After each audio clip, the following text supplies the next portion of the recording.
नमस्कार, देवभूमि एक्सप्रेस में आपका स्वागत है। मैं हूं आपके साथ दीपक भतौरिया।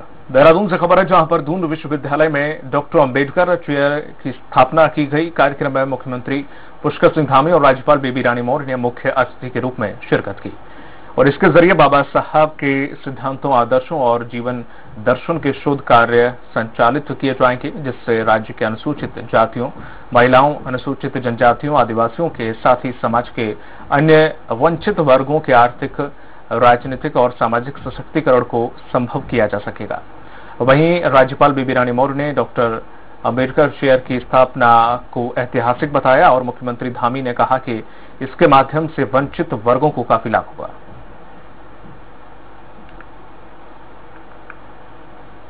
जो आज समाज जीवन के हर क्षेत्र में आगे जाना चाहते हैं, पढ़ना चाहते हैं, शोध करना चाहते हैं, अनुसंधान में भाग लेना चाहते हैं, अन्य क्षेत्रों में जाना चाहते हैं, उन क्षेत्रों में जाने के लिए ये चेयर और इसके द्वारा जो भी संसाधन यहाँ पर उपलब्ध होंगे वो निश्चित रूप से एक मील का पत्थर साबित होगी और सभी हमारे इन छात्रों को, छात्राओं को आगे बढ़ने का अवसर मिलेगा।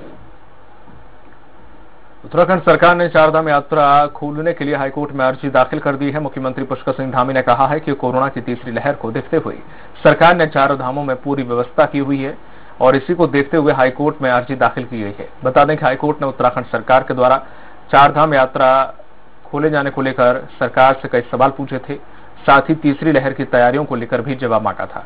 वहीं मुख्यमंत्री पुष्कर सिंह धामी का केदारनाथ दौरा खराब मौसम की वजह से रद्द हो गया है। धामी केदारनाथ में चल रहे पुनर्निर्माण कार्यों का निरीक्षण करने वाले थे।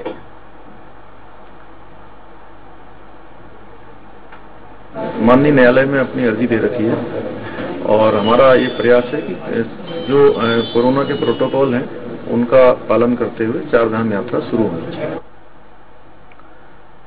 केदारनाथ जी का जो पुनर्निर्माण का कार्य है वो बहुत तेजी से चल रहा है।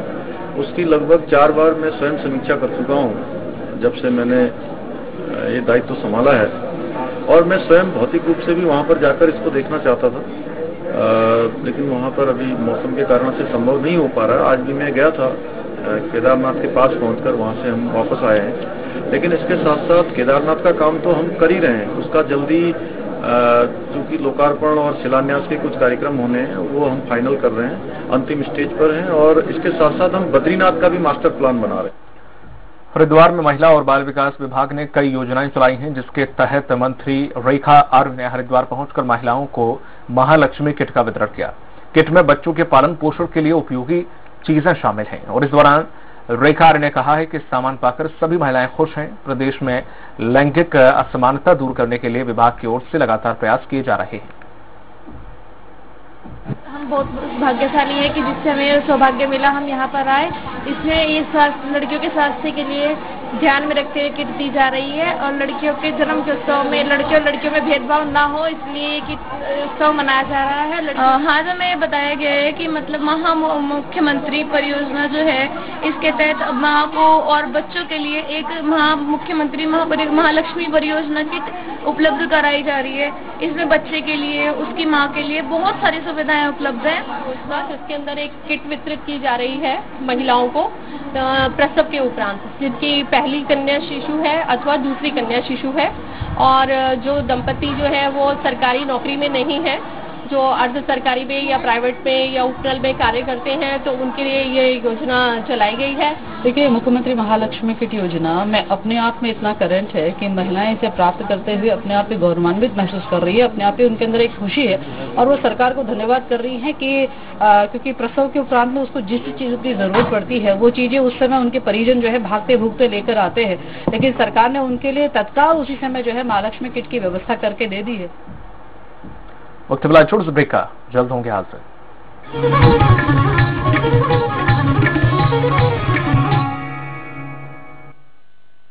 कोविड संक्रमण के बीच आर्थिक संकट से जूझ रहे पर्यटन उद्योग और चारधाम यात्रा से जुड़े कारोबारियों के लिए मुख्यमंत्री श्री पुष्कर सिंह धामी ने लगभग 200 करोड़ रुपए के आर्थिक पैकेज की घोषणा की है, जिसका लाभ लगभग 1,64,000 लोगों को मिलेगा। इसका एक ऐसा सिस्टम बनाएंगे कि ये जो धनराशि है वो जो लाभार्थी हैं उनके सीधे खाते में पहुंचेगी, उसमें उनको कहीं भटकना नहीं पड़ेगा, कहीं वो नहीं होगा। उसमें हम सिंगल विंडो सिस्टम के आधार पर काम करेंगे। पर्यटन से जुड़े 50,000 पंजीकृत व्यक्तियों को 2,000 रुपए की दर से 6 महीने तक आर्थिक सहायता दी जाएगी। पंजीकृत टूर ऑपरेटरों और एडवेंचर टूर ऑपरेटरों, रिवर गाइड्स और नैनीताल और टिहरी झील के बोट संचालकों को 10,000 रुपए की दर से आर्थिक सहायता उपलब्ध कराई जाएगी। इन क्षेत्रों में व्यावसायिक गतिविधियों के लाइसेंस शुल्क में भी छूट दी जाएगी। सार्वजनिक सेवा यानों के 1 लाख से अधिक कार्मिकों और सांस्कृतिक दलों को भी आर्थिक सहायता दी जाएगी। वीर चंद्र सिंह गढ़वाली एवं दीनदयाल उपाध्याय होम स्टे योजना के तहत ऋण पर 6 माह के लिए ब्याज प्रतिपूर्ति सहायता प्रदान की जाएगी। कोरोना महामारी से हुए नुकसान से पर्यटन उद्योग को उबारने के लिए उत्तराखंड सरकार निरंतर कार्यरत है। सबका साथ, सबका विकास, सबका विश्वास। कोविड-19 महामारी की वजह से राज्य में वापस लौटे प्रवासियों और छोटे व्यवसायियों को अपनी आजीविका शुरू करने और बंद पड़ चुके व्यवसाय को पुनः प्रारंभ करने के लिए उत्तराखंड में मुख्यमंत्री स्वरोजगार नैनो उद्यम योजना शुरू की गई है। नैनो उद्यम योजना के अंतर्गत ग्रामीण क्षेत्रों के लोगों को अपना व्यवसाय शुरू करने के लिए 10,000 रुपए तक का ऋण दिया जाएगा, जिसमें 50% तक की सब्सिडी राज्य सरकार की तरफ से दी जाएगी। इस योजना के जरिए उत्तराखंड में अगले 3 वर्षों में 20,000 लाभार्थियों को ऋण दिए जाने का लक्ष्य तय किया गया है।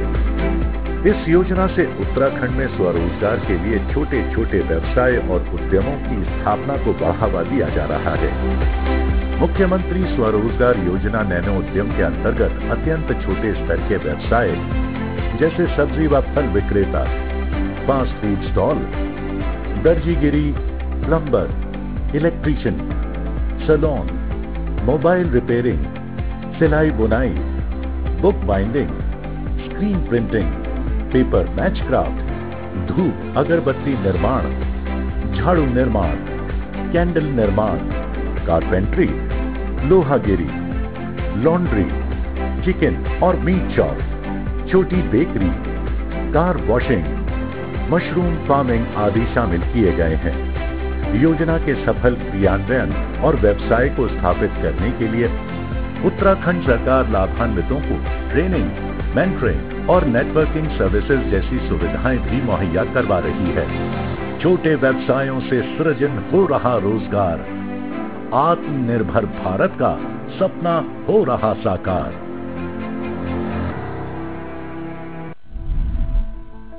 दृढ़ संकल्प, दृढ़ इच्छा शक्ति, जागरूकता के साथ उत्तराखंड राज्य ने कोरोना की दूसरी लहर का डटकर किया सामना। जन जन का साथ और उनके विश्वास के साथ उत्तराखंड सरकार ने कोरोना के खिलाफ निर्णायक जंग लड़ी और कोरोना के मुश्किल समय में जन जन तक बेहतर स्वास्थ्य सुविधाओं के साथ जीवन रक्षक औषधियां, ऑक्सीजन और सभी जरूरी वस्तुओं की उपलब्धता सुनिश्चित की है। लेकिन अब एक बार फिर आपके साथ और आत्मविश्वास के साथ हमें कोरोना की तीसरी लहर को आने से पहले ही रोकना होगा। कोरोना से बचाव के नियमों का पालन करें, मास्क जरूर लगाएं, जरूरी होने पर ही घर से बाहर निकले, कोरोना वैक्सीनेशन करवाकर खुद भी सुरक्षित रहें और समाज को भी सुरक्षित करें। कोविड गाइडलाइंस का हर हाल में पालन करें। कोरोना संक्रमण के मामले भले ही कम हुए हैं, लेकिन हमें अब भी सावधान रहना है। विशेषज्ञों ने आशंका जताई है कि कोविड-19 की तीसरी लहर में हमारे बच्चे अधिक प्रभावित हो सकते हैं।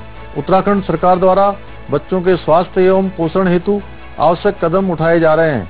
हमारी सावधानी ही कोरोना को हरा सकती है। कोरोना की तीसरी लहर की रोकथाम हम सबकी है जिम्मेदारी। जागरूक और जिम्मेदार नागरिक बन कोरोना के खिलाफ लड़े जंग। सूचना एवं लोक संपर्क विभाग उत्तराखंड द्वारा जनहित में जारी। कोविड संक्रमण के बीच आर्थिक संकट से जूझ रहे पर्यटन उद्योग और 4 धाम यात्रा से जुड़े कारोबारियों के लिए मुख्यमंत्री श्री पुष्कर सिंह धामी ने लगभग 200 करोड़ रुपए के आर्थिक पैकेज की घोषणा की है, जिसका लाभ लगभग 1,64,000 लोगों को मिलेगा। इसका एक ऐसा सिस्टम बनाएंगे कि ये जो धनराशि है वो जो लाभार्थी हैं उनके सीधे खाते में पहुंचेगी। उसमें उनको कहीं भटकना नहीं पड़ेगा, कहीं वो नहीं होगा। उसमें हम सिंगल विंडो सिस्टम के आधार पर काम करेंगे।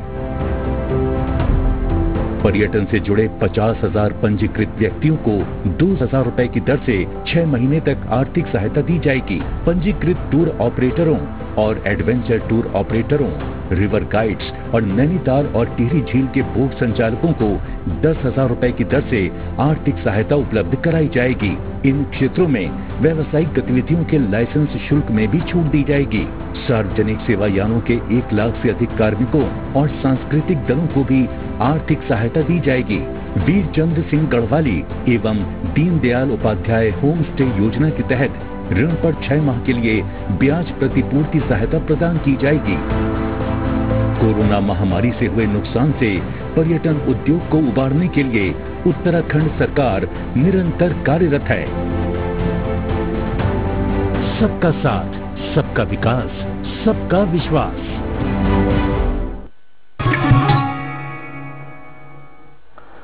ब्रेक के बाद आपका स्वागत और करते अगली खबर की ओर। जसपुर में महालक्ष्मी योजना का शुभारंभ किया गया। इस मौके पर परड़े वाटिका में बाल विकास परियोजना की तरफ से एक कार्यक्रम किया गया, जिसमें विधायक आदेश चौहान ने महालक्ष्मी योजना का उद्घाटन किया। योजना की शुरुआत में 32 माताओं को महालक्ष्मी किट वितरण की गई।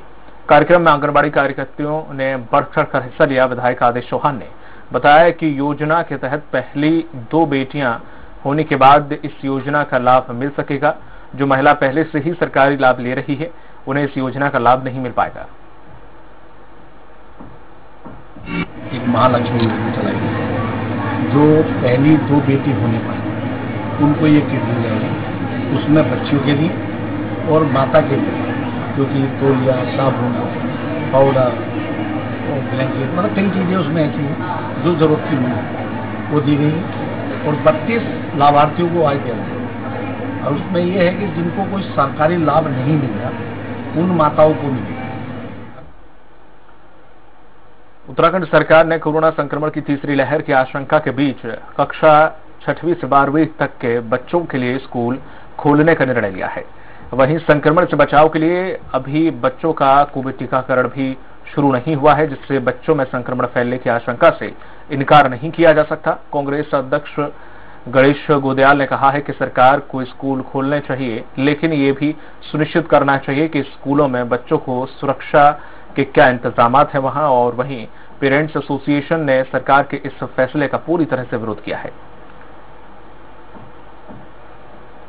मैं सरकार ने स्कूलों को खोलने का जो निर्णय किया है, मैं अभिभावकों से भी निवेदन करना चाहता हूं कि स्कूल खुलने भी आवश्यक हैं। हमारे नौनिहालों के भविष्य को हम सुरक्षित रख सकें। ऐसा नहीं कि हमें सरकार की हर बात का विरोध करना है, ऐसा नहीं है। सरकार इसके लिए होती है कि वो निर्णय करे, ठोस निर्णय करे, और अच्छे निर्णय करेगी तो सार्थक विपक्ष के रूप में हम उस बात की सराहना करेंगे सर कि हम पूरी गाइडलाइन का जो है कि इस्तेमाल करेंगे। आप अगर इतने श्योर हैं तो आप अभिभावकों से फॉर्म क्यों भरवा रहे हैं कि बच्चा अगर संक्रमित होता है तो स्कूल की जिम्मेदारी नहीं होती है। देखिए, हम बच्चों को पढ़ाना भी चाहते हैं, लेकिन हमारा ये कहना है कि यदि सरकार और स्कूल चाहते हैं कि बच्चे स्कूल जाएं तो या तो जिम्मेदारी सरकार ले या स्कूल ले। अगर कोई बच्चा संक्रमित होता है तो उसकी मूल जिम्मेदारी सरकार की या स्कूल की होगी। कोटद्वार में लालडांग चिलल खाल मार्ग को लेकर पूर्व कैबिनेट मंत्री सुरेंद्र सिंह बीजेपी पर उन्होंने निशाना साधा और कहा कि कांग्रेस सरकार कार्यकाल दौरान इस मार्ग पर स्वीकृति और शासनादेश के दस्तावेजों को दिखाते हुए कहा है। वहीं भाजपा कार्यकाल में केवल विकास की योजनाओं को रोकने का काम किया गया है और जनता को विकास की योजनाओं के नाम पर बीजेपी ने छला और जनता की भावनाओं से खिलवाड़ करके प्रदेश में सत्ता हासिल की है। उन्होंने कहा कि इसका जवाब उत्तराखंड की जनता आने वाले विधानसभा चुनाव में देगी।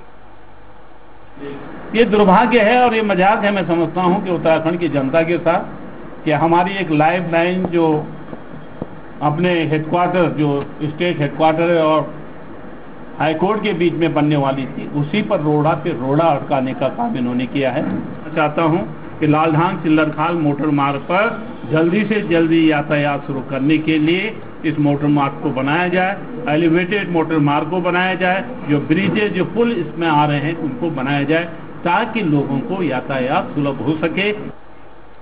प्रदेश के कांग्रेस के कार्यकारी अध्यक्ष तिलकराज बेहड़ काशीपुर पहुंचे, जहां उन्होंने कार्यकर्ताओं उनका भव्य स्वागत किया। इस दौरान तिलकराज ने 2022 के विधानसभा चुनाव के लिए कार्यकर्ताओं में जोश भरते हुए कहा कि कांग्रेस की नीति घर घर तक पहुंचना चाहिए। तो मीडिया से चर्चा में तिलकराज ने कहा है कि 2022 में कांग्रेस 50 से ज्यादा सीटों पर जीत हासिल कर सत्ता में आई थी।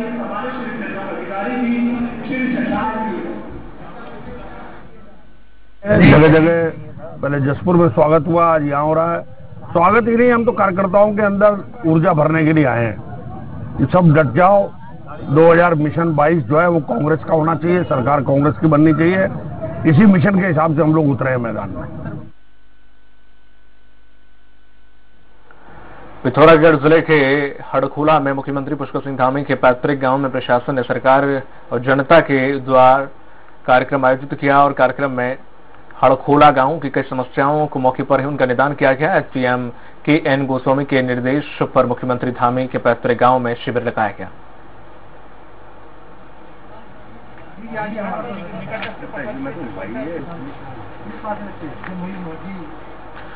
नैनीताल में पूरे जनपद से जमा हुई आशा कार्यकर्ताओं ने सरकार के खिलाफ जमकर नारेबाजी की और धरना प्रदर्शन किया। यहां तल्लीताल गांधी मूर्ति के पास जमा हुई कार्यकर्ताओं ने अपनी मांगों को मंगवाने के लिए प्रशासन पर दबाव डाला और प्रदेश अध्यक्ष कमला कुंजवाल ने कहा कि 2000 रुपए प्रोत्साहन राशि काफी कम है। कोरोना काल में बढ़ चढ़कर काम करने के बाद भी आशा कार्यकर्ताओं के साथ सौतेला व्यवहार किया जा रहा है। हमारा ये जो आंदोलन है, हम लोग जो रखे गए थे मातृ मृत्यु शिशु मृत्यु दर में कमी करने के लिए रखे गए थे, जो कि सरकारी आंकड़े बताते हैं कि मातृ मृत्यु दर में कमी आई है। लेकिन आज समय ये हो गया है कि आज सरकार हमारे ऊपर काम तो थोपे जा रही है, लेकिन मानदेय के बारे में सोचने को बिल्कुल भी हमारे ऊपर ध्यान नहीं दे रही है। और काम तो बढ़ा है लेकिन दाम उसका कुछ नहीं बढ़ा है। इस बुलेटिन में फिलहाल इतना ही। देखते रहें स्वराज एक्सप्रेस।